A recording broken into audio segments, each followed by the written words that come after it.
Terima karena kekasih kembali rujuk dengan sang suami, seorang pria di Sukabumi, Jawa Barat tega membunuh mantan kekasihnya tersebut. Usai membunuh, tersangka melarikan diri ke dalam hutan dan menyamar menggunakan rambut palsu.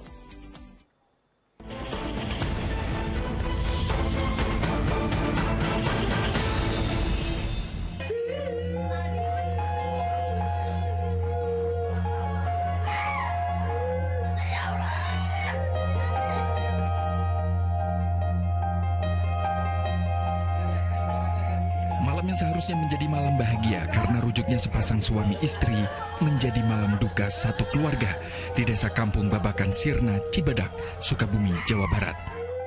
Keluarga menangisi Eneng Kulsum, anak bungsu dari 5 bersaudara yang tewas sehari setelah rujuk dengan suami. Polisi yang tiba di lokasi menemukan sejumlah barang tercecer bercak darah korban di sekitar TKP. Jasad wanita berusia 35 tahun ini kemudian dibawa ke rumah sakit untuk proses otopsi. Hasil penyelidikan, Eneng meregang nyawa karena kehabisan darah akibat sejumlah luka tusukan. Usai diotopsi, jenazah korban langsung dimakamkan tak jauh dari rumah. Isak tangis mengiringi jenazah yang diantarkan ke tempat peristirahatan terakhir.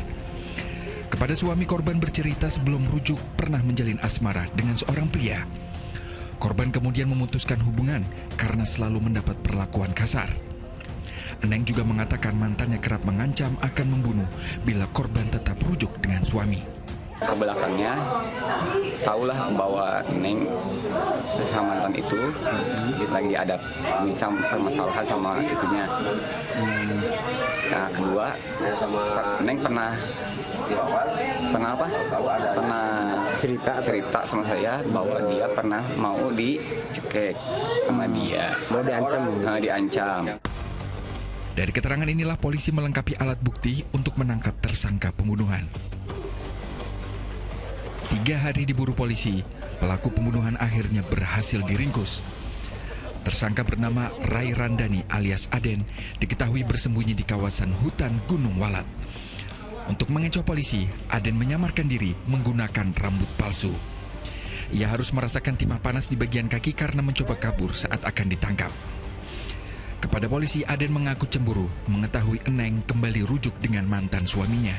Untuk hasil pemeriksaan sementara, kami sudah mendapatkan keterangan dari saksi dan keterangan sedikit dari tersangka bahwa ini adalah dendam, ya, dendam karena korban sudah menjadi hubungan asmara dengan yang diduga tersangka ini.